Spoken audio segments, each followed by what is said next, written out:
astronomers set up a new center to solve the problems raised by SpaceX and Amazon's satellite network. This time-lapse image of Venus and the Pleiades shows the tracks of SpaceX's Starlink satellite. The International Astronomical Union is heading up the creation of a new center to deal with the complications created by broadband satellite constellations like SpaceX's Starlink and Amazon's Project Kuiper. The IAU Center for the Protection of the Dark and Quiet Sky from Satellite Constellation Interference will be co-hosted at the National Science Foundation's NR Lab in Arizona and the SKA Observatory's offices at Jodrell Bank in Britain. The new center is an important step towards ensuring that technological advances do not inadvertently impede our study and enjoyment of the sky, IAU President Deborah Elmagreen said today in a news release. Former IAU General Secretary Piero Benvenuti, the center's director, said the Memorandum of Understanding creating the center was signed just a day earlier, and a website for the project hasn't yet been established. But the University of Washington's Institute for Data-Intensive Research in Astrophysics and Cosmology,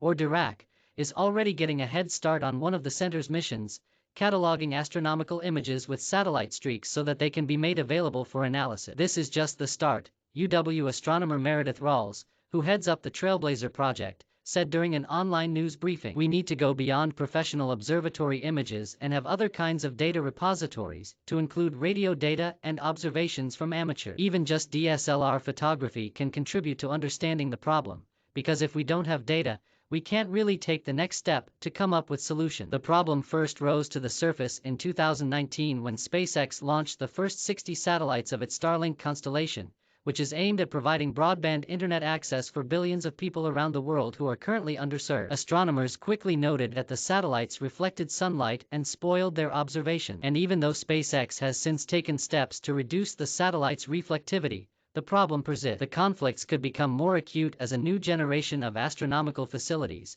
such as the NSF's $473 million Vera C. Rubin Observatory in Chile, come online. DIRAC is due to play a key role in processing data from that observatory. The rapid rise of satellite constellations will further complicate the issue. SpaceX has already launched more than 2,000 satellites for its Starlink network, and aims to have tens of thousands in orbit eventually. Another broadband venture, OneWeb, has launched almost 400 satellites and is gearing up for commercial service. Amazon, meanwhile, has won regulatory approval for a 3,236 satellite Project Kuiper constellation, although none of those satellites have yet been sent into orbit. Still other ventures have filed the paperwork for additional constellation. A time-lapse photo shows the streaks of Starlink satellites over Carson National Forest in New Mexico, photographed soon after launch. NR Lab's Connie Walker, who will be a co-director of the new center, said that if all the plans in the works come to pass, more than 5,000 satellites could be above the horizon at any given time by the end of the decade. Hundreds of those satellites would be visible each night as they go through orbit-raising maneuvers, she said. Astronomy is facing a watershed moment of increasing interference with observations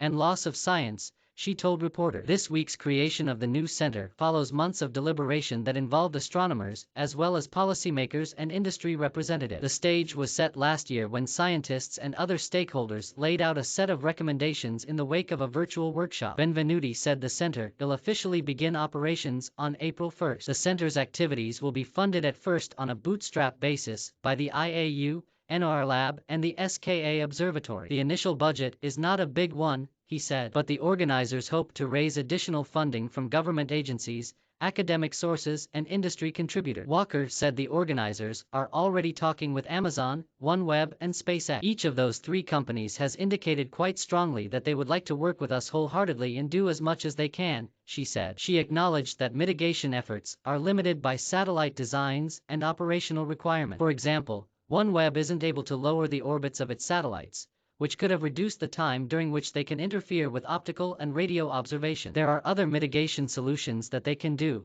such as lowering the brightness by coating their satellites when they can, Walker said. But they asked us in particular to do this before the design and launch of their satellite. So we have to work very closely with them as soon as we can. And it is better to make these agreements than to really go through regulation. Working with industry is just one of the center's functions. Another objective is to provide data, analytical tools, and training for researchers seeking to understand and mitigate the effects of satellite megaconstellation. Rawls is heading up that working group, or hub. Two other hubs will focus on policy development and community engagement. On the policy side of the issue, the center intends to work with officials on the national level as well as with the UN Committee on the Peaceful Uses of Outer Space. And on the community engagement front, astronomers are collaborating with stakeholders ranging from photographers and tourism professionals to environmentalists and indigenous groups. While it is true that many rural and indigenous communities are in need of improved internet access, a service that satellite constellations may be able to help provide, this issue is much more complex, said Jessica Heim, a cultural astronomy researcher who heads up the Community Engagement Hub. The sky is a part of the environment,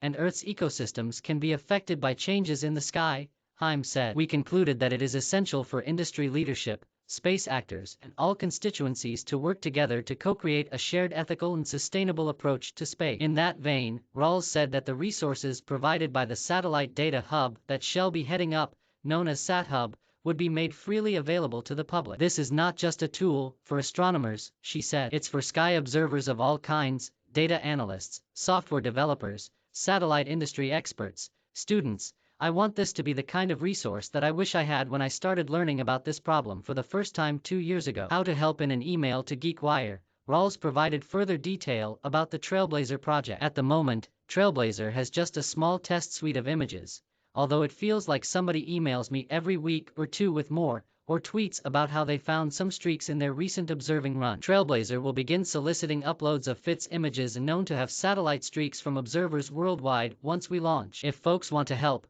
we can use two things in the short term: software/web developers with expertise in Python/Django who are interested to volunteer to help get our web service up and running, and establishing connections with astronomers who have many images they want to contribute, so we are ready to support many telescope plus camera combos up front. Well, and more funding so I don't have to ask for experienced volunteers.